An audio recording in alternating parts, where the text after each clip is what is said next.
La plateforme du réveil des nations. Toutes les nations viendront et se prosterneront devant toi.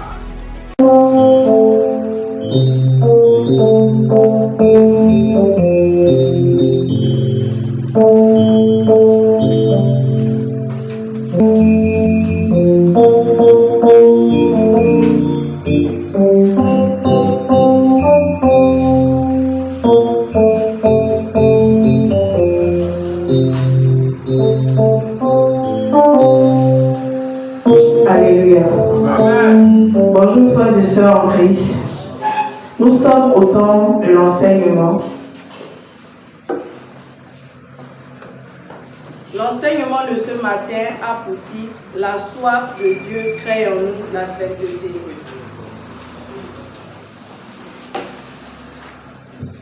La soif de Dieu crée en nous la sainteté. Est-ce que nous pouvons répéter ensemble? La soif de Dieu crée en nous la sainteté. La soif de Dieu crée en nous la sainteté. Et notre référence de base est Psaume chapitre 63, verset 3. Ainsi je te contemple dans le sanctuaire pour voir ta puissance et ta gloire. Est-ce que nous pouvons répéter ensemble?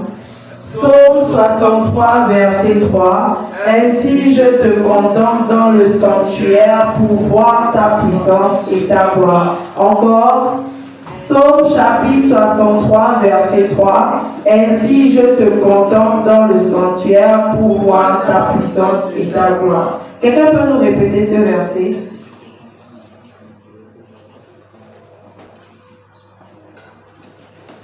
Oui, frère Mathias. Psaume 63, verset 3. Ainsi je te contemple dans ton sanctuaire pour voir ta puissance et ta gloire. Qui encore? Psaume 63, verset 3. Ainsi je te contemple dans le sanctuaire pour voir ta puissance et ta gloire. La croissance dans la marche chrétienne se renforce chaque fois.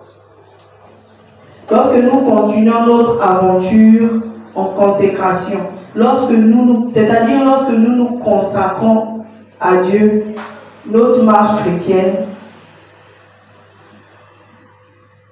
se renforce. Nous ne sommes pas sans connaître que la gloire du trône de Dieu est la force d'attirance qui nous attire chaque fois. C'est la gloire de Dieu qui se trouve sur le trône, qui nous attire chaque fois, qui attire notre pensée et nous rapproche du Maître, qui nous rapproche de Dieu.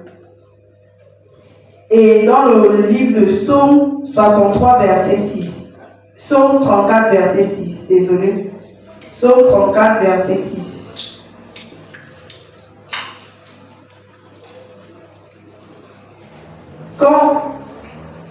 Quand on tourne vers lui les regards, on est rayonnant de joie et le visage ne se couvre pas de honte. Lorsque nous tournons nos regards vers Dieu, nous sommes rayonnants de joie. Nous sommes rayonnants de joie. C'est pourquoi tournons notre regard vers la gloire de Dieu, pour rayonner de joie en lui. C'est la connexion de la sainteté du ciel qui nous attire chaque jour et nous rend obéissants à Dieu.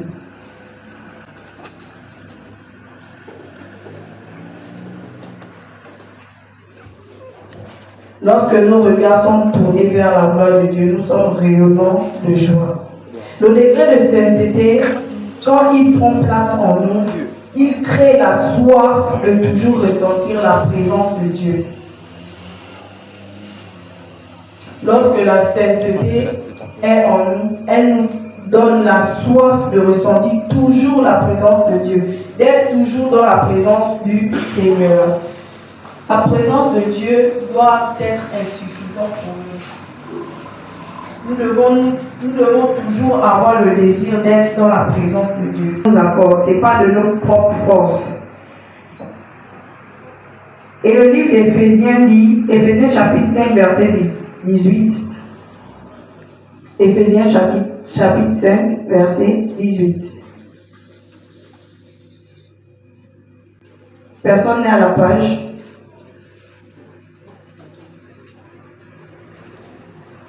Ne vous énivrez pas de vin, c'est de la débauche. Soyez au contraire remplis de l'esprit. Nous devons être remplis de l'esprit.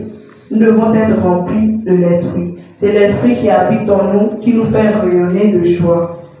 Question 2. Expliquez la joie du monde et la joie de la sainteté. Enivrés. Mais nous, chrétiens, nous devons être enivrés du Saint-Esprit. La sainteté demeure le cap de liaison entre le ciel et nous. Amen. La sainteté nous relie au ciel. La sainteté nous relie à Dieu. Amen.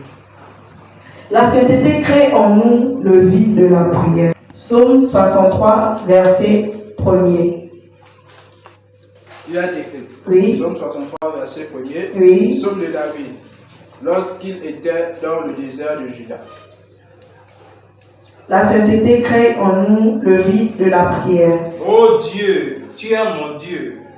Je te cherche. Mon âme a soif de toi. Mon corps soupire après toi dans une terre aride desséchée sans eau. Ici, nous voyons que la sainteté... Excusez-moi, verset 2. Ici, nous voyons que la sainteté crée en nous un désir de prière. Et lorsque nous sommes dans l'amertume, nous déclarons du plus profond de nous tout ce que nous ressentons. Nous allons prendre le livre de Actes chapitre 2 verset 41. Actes 2, 41. Il est écrit. Ceux qui acceptèrent sa parole furent baptisés. Et en ce jour-là, le nombre des disciples s'augmenta d'environ 3000 âmes. Amen. Amen. Verset 46, désolé. Verset 46. Ils étaient chaque jour tous ensemble assidus au temple. Ils rompaient le pain dans les maisons et prenaient leur nourriture avec joie et simplicité de cœur. Amen. Ici, nous voyons la sainteté nous remplit de l'amour fraternel. Nous remplit de l'amour de vivre ensemble. De faire le vivre ensemble. Et nous allons prendre le psaume 84, versets 11 à 12. Mieux vaut un jour dans tes parvis que 1000 ailleurs. Amen. Je préfère me tenir sur le seuil de la maison de mon Dieu, plutôt d'habiter sous les tentes de la méchanceté. Car l'Éternel Dieu est un soleil, un bouclier. L'Éternel donne la grâce et la gloire. Il ne refuse aucun à ceux qui marchent dans l'intégrité. Ici, nous voyons la sainteté crée en nous le vide de la présence de Dieu. Question 3. Donnez 3 vertus que la sainteté crée en nous. 1. La sainteté crée en nous la vie de la prière, selon Psaume 63, verset 2. La sainteté nous remplit de l'amour fraternel, selon Actes chapitre 2, verset 46. Elle crée en nous le vide de la présence de Dieu, selon Psaume 84, verset 12. Et nous allons prendre le livre de Philippiens chapitre 4, verset 13. Je puis tout par celui qui me fortifie. C'est Dieu qui fait tout en nous, c'est lui qui nous fortifie. Aujourd'hui, nous voyons des gens œuvrer de leur propre force. Mais lorsque nous œuvrons de notre propre force, attendons-nous toujours à l'échec. Mais lorsque nous laissons Dieu nous conduire, c'est le succès. Dans la sainteté, Christ devait faire tout en nous. Est-ce que vous vous laissez être conduit par Christ? Question 5. Comment arrivons-nous à poser ces actes chrétiens sans être fatigués? Nous arrivons à poser nos actes chrétiens lorsque nous nous laissons conduire par Christ et non par notre propre force. Amen.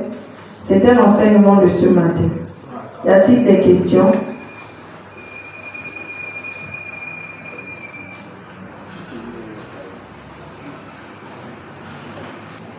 S'il n'y a pas de questions, nous allons... Oui. Comment ressentir la soif de la prière par le Saint-Esprit?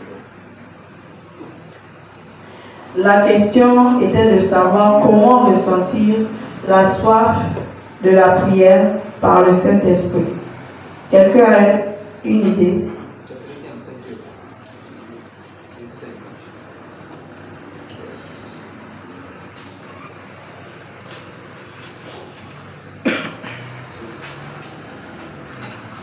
Comment ressentir une vie de prière par la sainteté? Comment ressentir la soif de la prière par le Saint-Esprit? Par le Saint-Esprit. C'est tout simple. Lorsque le Saint-Esprit est en nous, c'est lui qui nous conduit. Nous ne faisons plus rien par notre propre force. L'apôtre Paul l'a confirmé aussi. Ce n'est plus moi qui vis, mais c'est Christ qui vit en moi. Voilà pourquoi lorsque le Saint-Esprit prend le plein contrôle en nous, il fait tout en nous. Il crée la soif de ressentir toujours la présence du Seigneur.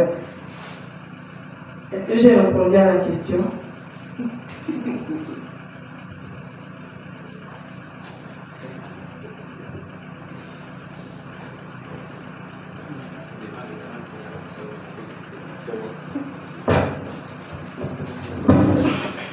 Amen. Amen. Je vais faire le résumé de l'enseignement, puisque c'est lui qui a fait l'enseignement. Mais en fait, celle qui a fait l'enseignement n'a pas subdivisé les différentes parties.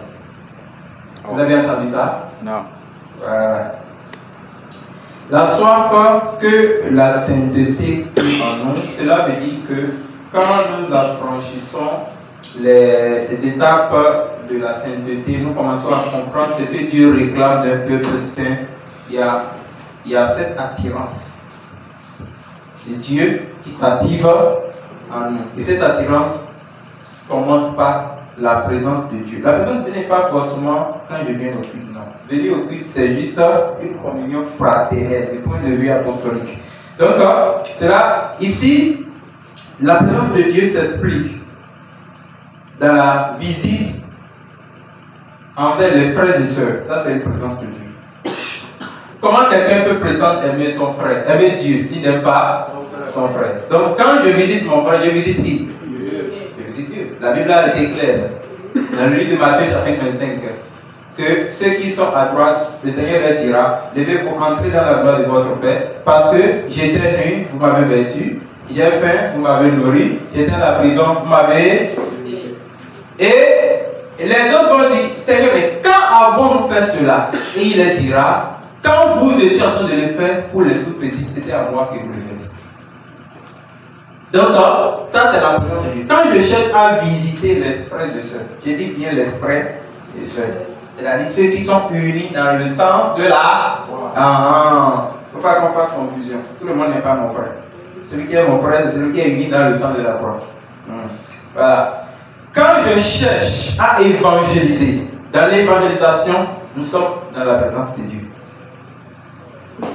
Quand je suis en train de plier mes genoux pour prier devant le Seigneur, je suis en présence de Dieu. Quand je passe de temps dans l'adoration et la louange, je suis en présence de Dieu. Donc c'est pas quand je viens et on est en train de chanter que non. Il y a plusieurs types de présence de Dieu. C'est-à-dire des choses qui nous rapprochent de Dieu. Donc c'est la sainteté qui crée cela en nous. C'est-à-dire que ce n'est pas nous qui le faisons. Quoi, il faut se demander comment je peux ressentir la soif de la présence de Dieu par le Saint-Esprit. Cela veut dire que si j'ai le feu du Saint-Esprit en moi, ça va forcément me pousser à poser des actes qui me rapprochent de Dieu. Donc, pour résumer, notre sainteté n'est pas intacte. C'est ce que je peux dire, non? N'est pas dormante. Notre sainteté n'est pas une sainteté mamboule. C'est une sainteté qui agit. Que quand on la voit, on la sent, on sent que cette personne, non, a tout le temps le désir de s'approcher de Dieu. Ce n'est pas que quelqu'un nous force, non, c'est l'esprit qui habite en nous. On a bien lu tout de suite, je peux tout, dans Philippiens chapitre 4, verset 13, non? Et ça, je peux tout par celui qui me fortifie. Donc, si je peux tout par celui qui me fortifie, ça veut dire que ce n'est pas moi qui le fais. C'est celui qui me donne la force qui opère en moi. Voilà. Donc, nous devons apprendre que notre vie cette peau des actes de saint, c'est-à-dire là de celui qui habite en nous. Je prie que le Seigneur vous soutienne, qu'il vous donne la grâce de vivre vie sainte, que votre vie de sainteté grandisse, que cette vie puisse connaître la croissance juste en toute volonté de Dieu au nom de Jésus-Christ. Seigneur, remettons la suite du culte en tes mains, comme de toutes choses. Au nom de Jésus, nous avons prié. La plateforme du réveil des nations. Toutes les nations viendront et se prosterneront devant toi. Au nom de Jésus, nous avons prié. Notre Seigneur, notre Dieu, notre Roi, nous bénissons ton nom pour ta grâce que tu nous offres ce matin. Merci pour l'adoration. Merci pour le cantique. Merci pour la prière. Merci pour l'enseignement. Merci pour ce que tu vas encore faire maintenant. Merci pour tout ce que tu as prévu pour nous. Nous prions que toi, par ta promesse dans ta parole, tu puisses nous remplir en abondance. Au nom de Jésus-Christ. Que tel que la parole a été écrite dans le livre de Luc, quand nous serons en train de la lire, qu'elle s'accomplisse dans nos vies au nom de Jésus-Christ. Seigneur, tu connais la vision que tu as mis en chacun de nous. Amen. Que ce culte de ce matin déclenche cette vision au nom de Jésus-Christ. Merci pour tout ce que tu as fait. Au nom de Jésus, nous avons prié. Asseyez-vous, je vous salue dans le beau précieux nom de Jésus-Christ. Notre culte de ce matin a pour thème la transmission par le Saint-Esprit. Référé dans le livre de Matthieu chapitre 28, le verset 18 et de Marc chapitre 16, le verset 17. Matthieu chapitre 28, verset 18, il est écrit: Jésus s'étant approché, leur parla ainsi: Ton pouvoir m'a été donné dans les cieux et sur la terre. Est-ce qu'on peut se lever sur nos pieds? Et dans le livre de Marc chapitre 16, le verset 17, le verset 18, la parole de Dieu va dire ici: Voici les miracles qui accompagneront ceux qui auront cru à mon nom. Ils chasseront les démons, ils parleront de nouvelles langues, ils saisiront des serpents, et s'ils boivent quelques breuvages mortels, il ne leur fera point de mal. Ils imposeront les mains aux malades et les malades seront guéris. J'ai prié que cela s'accomplisse sur vous au nom de Jésus-Christ. Asseyez-vous dans la grâce du Seigneur Jésus-Christ. La transmission par le Saint-Esprit. Comment le Saint-Esprit nous a fait une transmission? Vous savez ce que la transmission, c'est quand quelqu'un porte quelque chose et qu'il transmet à une autre personne. La transmission, c'est l'acte de transférer un contenu. Ça peut être un contenu génétique, ça peut être un contenu sanitaire, ça peut être un contenu de virus, ça peut être un contenu contagieux, je ne sais pas, et que vous pouvez transmettre à quelqu'un. Et ça on appelle transmission. Il y a des transmissions spirituelles, il y a la transmission charnelle, il y a la transmission psychologique, il y a la transmission même anthropologique, il y a la transmission sociale, intellectuelle, etc. Et je vais donner l'exemple de la transmission d'un maître envers un élève. Le maître fait quoi? Il transmet la connaissance qu'il a à l'élève. C'est la même chose quand un père porte un gène, il transmet le gène à sa fille.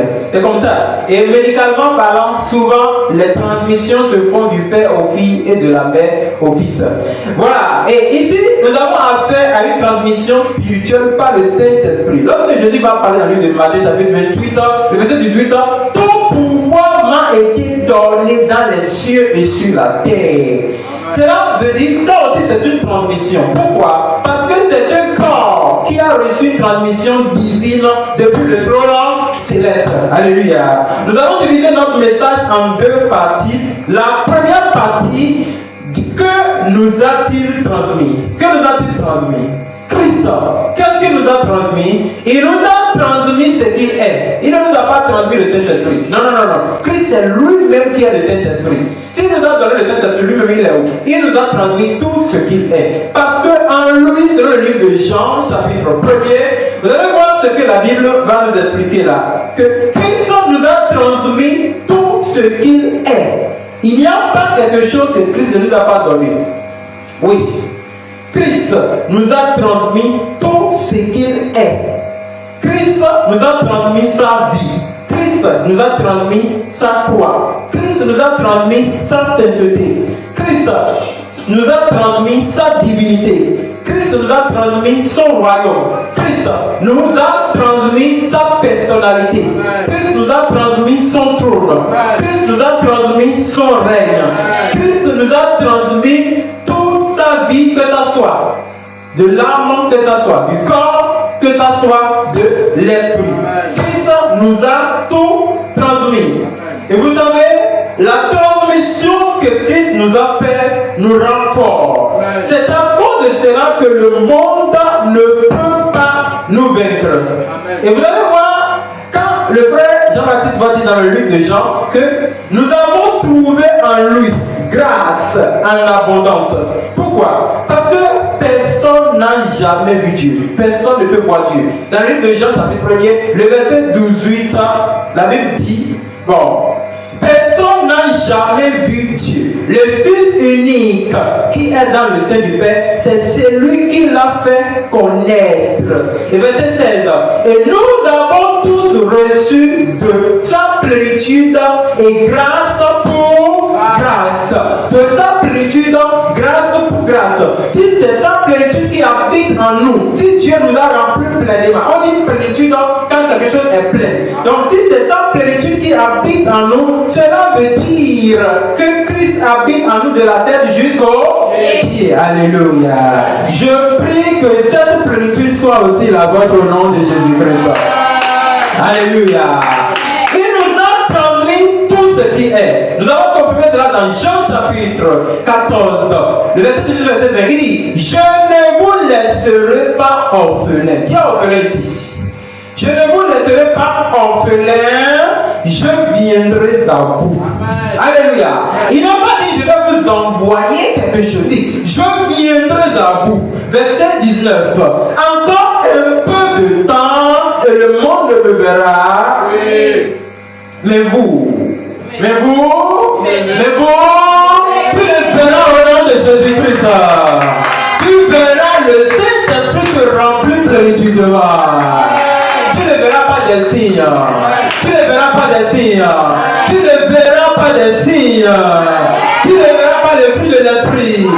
Tu ne verras pas la guérison. Tu ne verras pas les prodiges. Tu sentiras la transmission au nom de Jésus-Christ.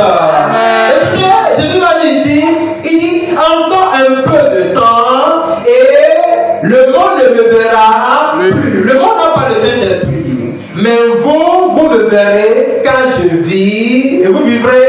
Merci. Alléluia.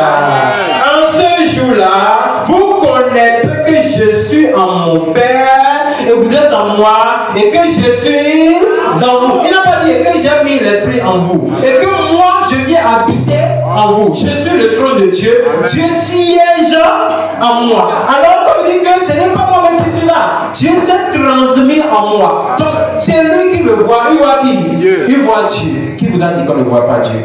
Dieu était en Christ. Amen. On a vu Dieu en Christ. Aujourd'hui Dieu est en moi. Amen. On voit Dieu en moi.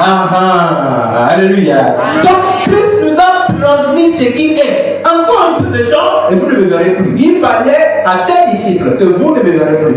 Mais vous j'habiterai en vous et vous me verrez et je vous verrai. Nous, vous et moi, on va se voir. Mais le monde ne peut pas me voir parce que le monde ne me possède pas, mais le monde n'a pas les yeux spirituels. Alors, est-ce que vous savez que lorsque nous avons le Saint-Esprit, c'est Jésus que nous avons en nous. Est-ce que vous vous rappelez que lorsque nous avons le Saint-Esprit, nous avons la capacité de poser les actes comme Christ. Ah, Saint-Esprit, remplis-moi pour que je puisse poser les actes comme toi. Priez au nom de Jésus-Christ. Remplis-moi. Remplis-moi. Saint-Esprit, remplis-moi pour que je puisse poser des actes comme toi. Remplis-moi, je veux poser des actes comme toi. Tu ne peux pas avoir le Saint-Esprit et vivre comme le monde. Ne fais pas confusion de ta faiblesse avec la vie du péché. péché. Le Saint-Esprit, c'est un esprit saint. Le Saint-Esprit, c'est un esprit de la sainteté. Il habite en toi. Il vit en toi. Il domine en toi. Il te commande. Dis-lui, remplis-moi. Que le feu tombe en moi. Comme le jour de Élie. Au mont de Carmel. Le Saint-Esprit était descendu. Qu'elle me remplisse. Que cette poisson me remplisse. 120 personnes étaient dans la chambre haute. Ils étaient tous remplis du Saint-Esprit. Ils ont prêché l'évangile. Nous devons prêcher l'évangile par la transmission du Saint-Esprit qui habite en nous. Écoute notre prière. Au nom de Jésus, nous avons prié. Qui te remplisse. Qui te remplisse. Que la grande portion te remplisse. Que l'effusion du Saint-Esprit qui s'est produit dans la chambre haute se produit dans nos vies au nom de Jésus-Christ. Merci Seigneur. Amen. Au nom de Jésus, nous avons prié. Amen. Alléluia. Amen. Il est notre Père. Amen. C'est lui qui en a fait des deux un. Amen. C'est lui qui a pu unir le ciel et la terre. Amen. C'est lui qui a pu unir ma vie et le trône. Aujourd'hui, je ne suis plus ici, mais j'habite dans le trône. C'est-à-dire, si par la croix, il a pu m'unir avec le trône et corriger mon erreur et ramener ma relation en conformité avec le ciel. C'est-à-dire qu'il est aussi mon Père. Qui est notre Père? Qui est notre Père? Qui est notre Père? Alors que la Bible dit, je vous donne la paix. Selon Jean chapitre 14, verset 27. Je vous laisse la paix, je vous donne ma paix, je ne vous donne pas comme le monde donne. Vous avez l'expression paix ici, ce n'est pas la paix, comme on entend. La paix même, c'est Jésus. Amen. Le prince de paix. Amen. Le roi de paix. Amen. La nourriture de paix. Amen. Le pain de vie. La main cachée. Amen. Je vous dis que Jésus est la paix. Quand il dit, je vous donne ma paix. Il dit, je vous laisse la paix. La paix ici, c'est la vie du Christ. Je vous laisse ma vie. Je vous donne ma vie. C'est ça que vous entendez comme ça. Et vous allez aller voir dans le livre de même livre, le chapitre 15, que quelque part, il va dire, le bon ami, vous êtes mes amis. Il dit, il n'y a pas de plus grand amour que de donner sa vie pour ses amis. Là, il parle de la paix. Vous voyez, ça veut dire que Jésus a donné sa vie à qui? Ses amis. À moi. Voilà. C'est moi qui suis son ami. S'il m'a donné sa vie, ça veut dire qu'il m'a donné la paix. Amen. Alors il dit, je vous donne ma paix, je ne vous donne pas comme le monde donne. Que votre cœur ne se trouble point et ne s'alarme. C'est-à-dire que quelqu'un qui n'est pas rempli du Saint-Esprit n'a pas la paix. Il crée des problèmes partout et il n'est pas à l'aise. Il ne se sent pas en sécurité. Mais quelqu'un qui a le Saint-Esprit, quand il est quelque part, il a la conscience tranquille. Il a le règne en lui. Amen. Il se sent en roi. Amen. Pourquoi? Parce qu'il possède l'esprit du règne. Alléluia. Amen. Alléluia. Vous allez voir ici que le Saint-Esprit, c'est la paix qui habite en moi. Ça me permet de transmettre la paix à d'autres personnes. Alors, le verset 28, vous avez entendu que je vous ai dit, je m'en vais et je reviens vers vous. Si vous m'aimiez, vous vous réjouiriez de ce que je vais au Père, car le Père est plus grand que... Il faut dire Dieu est grand. Dieu est grand. Dieu est grand. Il y a un chant qui dit, Dieu tout-puissant, dans mon cœur considère tout l'univers, créé par ton pouvoir. Le ciel d'azur, le ciel là, les éclairs, les tonnerres, les éclairs, les tonnerres, l'éclair matin, et les ombres du soir, et les ombres du soir.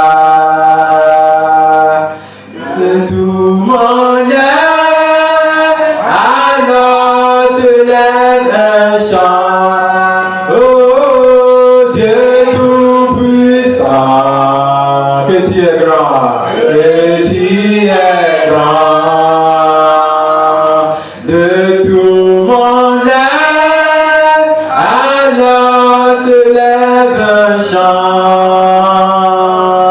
Dieu tout-puissant, que tu es grand. Est-ce qu'on peut applaudir le Seigneur?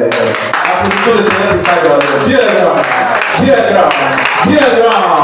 Dieu est grand. Je prie que sa grandeur se manifeste en vous au nom de Jésus-Christ. Quelqu'un verra votre vie et dira que Dieu est grand. Quelqu'un verra comment Dieu t'utilise, il dira que Dieu est grand. Quelqu'un verra la manifestation du Saint-Esprit en toi, il dira que Dieu est grand. Quelqu'un verra comment les choses changent en toi, il dira que Dieu est grand. Dieu est grand le matin, Dieu est grand le soir, Dieu est grand la nuit, Dieu est grand en tout moment. Reçois-le au nom de Jésus-Christ. Alléluia. Vous savez, asseyez-vous. Dieu est grand. J'aime bien la parole là. Jésus-Christ va dire, c'est le Père, car le Père est plus grand que moi. Qui est le Père? Trône. Qui est le trône? Jésus. Qui est Jésus? Qui est l'éternité? Qui est Dieu? Qui est le Créateur? C'est ça qui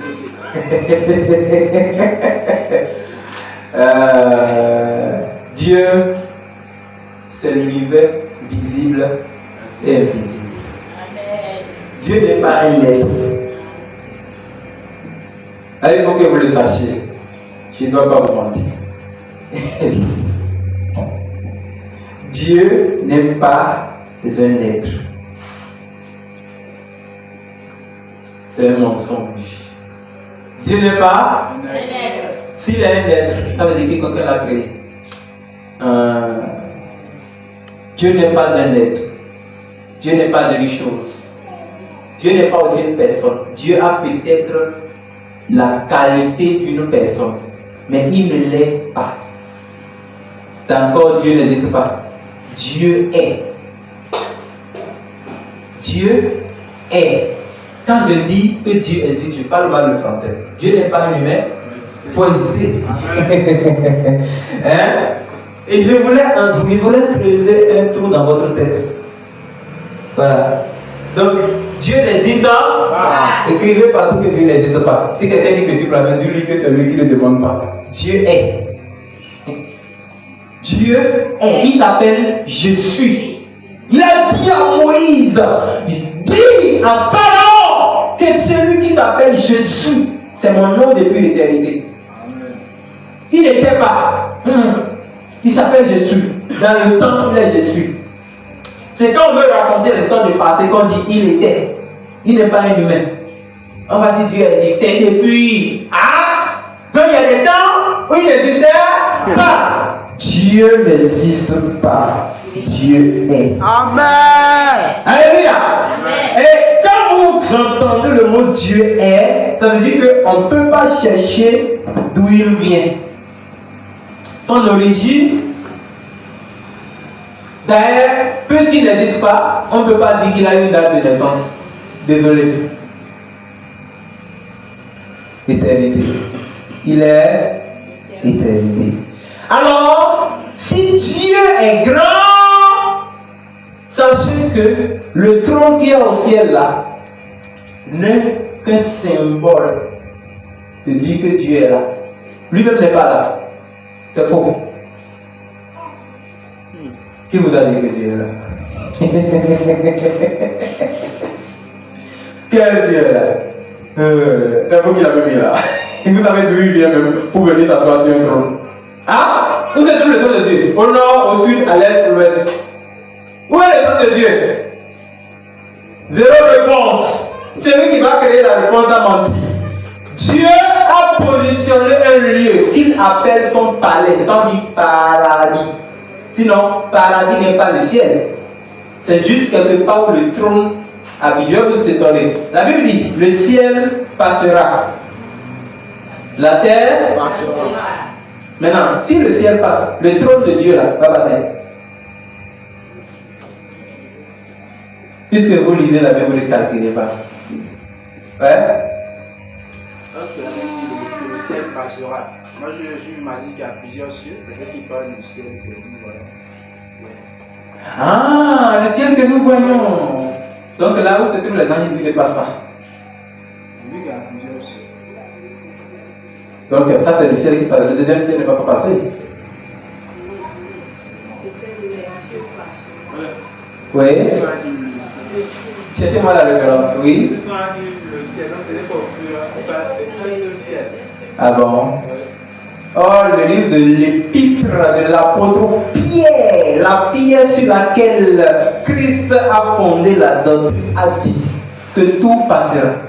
Tout. Allez lire bien le livre de Pierre. Il dit tout passera par le fracas. C'est ce que la Bible a dit. Et si tout passera, donc nous attendons une nouvelle terre. Et si tout doit passer, est-ce que le trône de Dieu passera? Ah, vous dites non. Vous laissez la Bible, au lieu de chercher à connaître la Bible. L'esprit qui connaît la Bible, c'est l'esprit qu'on ne peut pas sonder. Mais lui sonde d'autres personnes. Alléluia. Bien. Donc si Dieu est grand, alors que Christ dit que mon Père est plus grand que moi, vous devez savoir que ce Dieu n'a pas un lieu où il va habiter. C'est pourquoi il dit à Moïse, il dit aux enfants d'Israël, où est la maison que vous avez construite pour moi? Pensez-vous que moi, Dieu, je puisse habiter dans un temple fait de la main des hommes? Ici n'est pas la maison de Dieu. Ici, c'est juste un lieu de culte que nous venons rendre gloire à Dieu. Dieu ne peut pas habiter dans une maison. C'est impossible. Une terre. La chose avec laquelle nous avons construit nos maisons sont déjà souillées par le péché. Souillées par le sang de Caïn premièrement. Après, souillées par le sang du Christ. Ça là. Ça, c'est pas la maison de Dieu. Arrêtez de mentir. Ça, ce n'est pas la maison. Je ne suis pas venu dans la maison de Dieu. La maison de Dieu, c'est pas ici. Moi-même, je suis la maison. Oui. Dieu, c'est lui-même qui crée sa maison. Aucun homme ne peut construire une habitation pour Dieu. Parce que Dieu ne peut habiter dans une maison faite de la main des hommes. La personne est tellement grande que tout l'univers. Et toi, tu crées un enfant, tu viens dire que c'est la maison de Dieu. Que Dieu te pardonne. Alléluia. Quand il dit, mon Père est plus grand que moi, il voulait parler du Saint-Esprit. Saint-Esprit n'a pas de limite. Saint-Esprit n'a pas de limite. Amen. Saint-Esprit n'a pas de limite. Amen. Tu dis Amen. Pourquoi toi, tu as des limites? Pourquoi vous avez des limites? Vous dites Amen. On dit Saint-Esprit n'a pas de limite. Mais toi, tu as des limites. Donc tu n'as pas le Saint-Esprit. C'est-à-dire vous là. Quelqu'un qui a le Saint-Esprit n'a pas de limite. Il domine celui qu'il veut, quand il veut, comme il veut. Il lui impose la sainteté. Il lui impose le respect de la parole de Dieu. Parce que l'Esprit Saint n'a pas de pardon à demander à qui que ce soit. Jésus a demandé pardon à qui? Ok. Alors, c'est ça la transmission. C'est que Christ nous a transmis. Que nous a-t-il transmis? Lui-même. Le verset. Ok, c'est bon. Christ va désormais opérer les prodiges en moi. Ce ne serait pas moi-même qui vais créer, comme les gens font des miracles aujourd'hui. Tu connais quel problème? Il fait des miracles. Qui connaît ce passé? Ah, il fait des miracles. Il fait des miracles. Cela veut dire que c'est lui qui fait ces miracles. Ce n'est pas une œuvre de Dieu. Ah oui, il fait ça parce qu'il a faim. Il veut l'offrande et le dîmes pour manger, boire. Donc c'est à cause de ça qu'il fait ces miracles. Vous voyez, non? Il fait miracle. Il fait le miracle. Bon, quand il va faire ces miracles, il va faire ça. Mais Jésus, lui, il opère en nous. Alors, vous allez voir ce qui va se passer dans le même livre de Jean, chapitre 14, le verset 10. Il dit, ne crois-tu pas que je suis dans le Père et que le Père en moi? Oh Philippe, les paroles que je vous dis, je ne les dis pas de moi-même.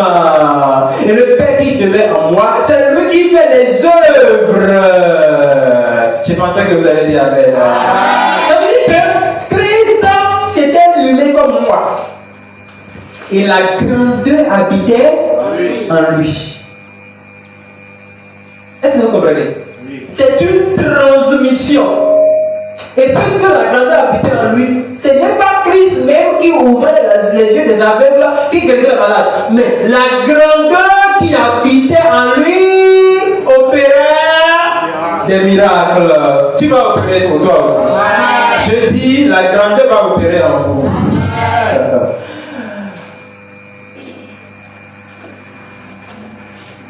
Je vais vous dire quelque chose. Quand on vous donne, on vous remet une enveloppe, comme ça, et on met enveloppe de 250 millions. On te remet comme ça. Est-ce que c'est l'enveloppe qui est l'argent, ou bien l'argent se trouve dans l'enveloppe? L'argent se trouve dans l'enveloppe. Mais c'est ce que nous sommes. Moi, je suis Christ. Mais il y a l'esprit qui habite en moi. Donc, c'est l'esprit qui opère. Mais moi, je porte le titre de l'opération. On a confirmé. Oui. Qui a confirmé? Moi. Que ça te soit confirmé au nom de Jésus. Amen. Ok.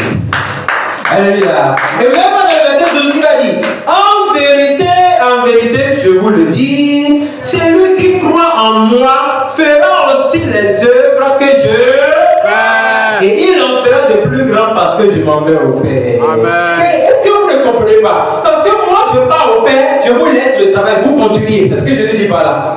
Et il dit comme ça, parce qu'il fera des plus grandes œuvres que moi. Qu'est-ce que vous avez déjà fait ici plus que Jésus? Menti, plus que Jésus, effectivement. Effectivement. Menti plus que Jésus. Copier le monde, parce que Jésus lui ne copie pas le monde. Vous faites les œuvres plus grandes que lui. Ne pas prier, parce que Jésus lui prie. Parce que qui a déjà fait quelque chose plus que Jésus ici? Il n'a qu'à lever son doigt. On va l'honorer. Je pensais qu'il était avec les gens qui disaient qu'ils ont le Saint-Esprit. Ou bien vous ne le voyez pas? Lis-moi ça. Lis là. Jean 14, verset 12. En vérité, je vous le dis. Celui qui croit en moi fera aussi les œuvres que je fais. Et il en fera de plus grandes parce que je m'en vais au Père. Non, il en fera de plus grandes. Il faut bien lire le truc là. Il en fera de plus grandes parce que je m'en vais au Père. Est-ce que c'est la Bible qui l'a dit, mais c'est moi qui ai venu modifier ça dans la Bible? C'est la Bible qui non, c'est pas. Jean chapitre 14, verset 2. En vérité, je vous le dis. Celui qui croit en moi fera aussi les œuvres que je fais. Et il en fera de plus grandes parce que je m'en vais au Père. Tu as vu ça? Lis ça. Qui croit en moi fera aussi les œuvres que j'ai faites. Et il en fera de plus grandes. Non, c'est pas vrai. Vérifie bien, c'est ça. C'est ça. Et il en fera de plus grandes parce que je m'en vais au Père. Jésus. Alléluia. C'est vrai? Oui. Tu vas me dire que tu as le Saint-Esprit. Arrêtez de mentir. Arrêtez de mentir. Cet esprit que moi je connais, je vous assure. Même Paul, l'apôtre Paul, que tu regardes, la Bible dit. Je ne vous ai pas dit avant derrière. Qu'on peut trouver l'erreur à tout le monde. Mais on ne trouve jamais l'erreur à Paul. Apôtre des apôtres. On peut même trouver l'erreur à Christ. Mais Paul, on ne le trouve jamais d'erreur. Allez chercher.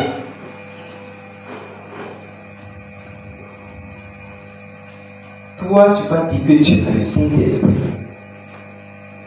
Et tu ne fais pas l'œuvre de cet esprit dont tu dis que tu possèdes. Qui t'a maudit?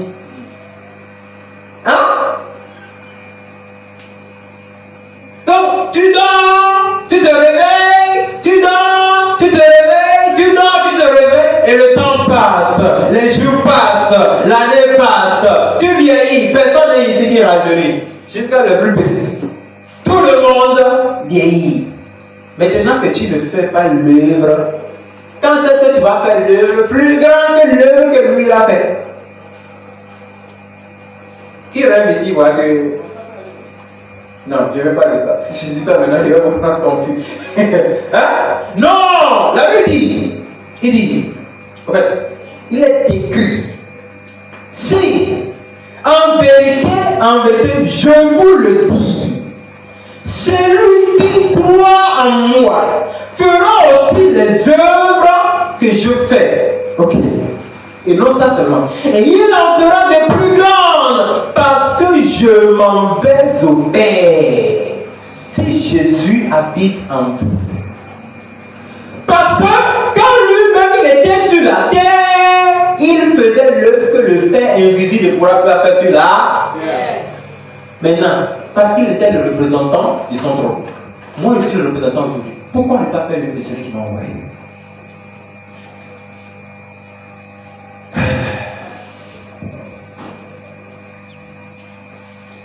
Je sais qu'on n'a pas trop de disciples.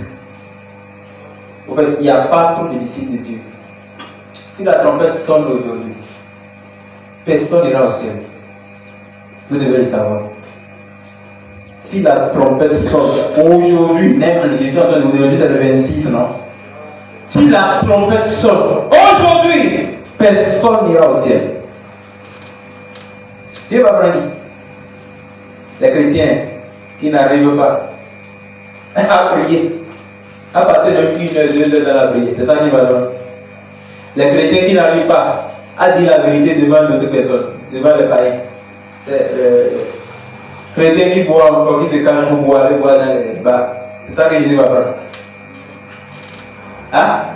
Les prophètes ou bien les soi-disant pasteurs qui commettent, comment on appelle, la fornication partout là.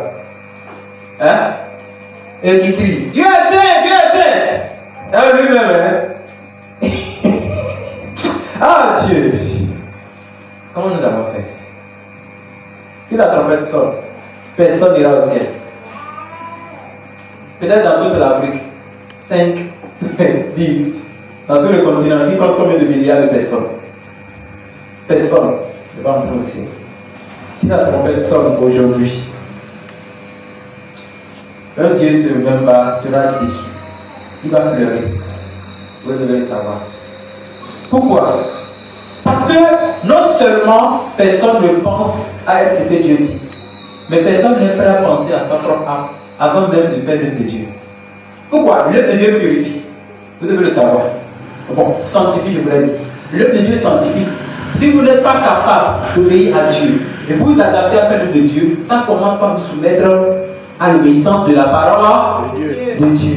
Alors que le diable vous occupe aujourd'hui, genre quand tu dis je vais aller me prendre des traités, faire 5 minutes au carrefour là, le diable te dit mais va voir Romaric là-bas, au moins vous allez passer un bon temps, vous riez un peu, vous jouez un peu. Toi mais comme tu as l'esprit de distraction, hein, tu prends ton pantalon, comme lui l'a porté, tu mets la main dans la poche, tu vas voir, ah Roma, vous êtes là, vous asseyez, vous baladez, 5 minutes que tu arrêtes avec Jésus là, tu vas passer toute une journée avec Romaric.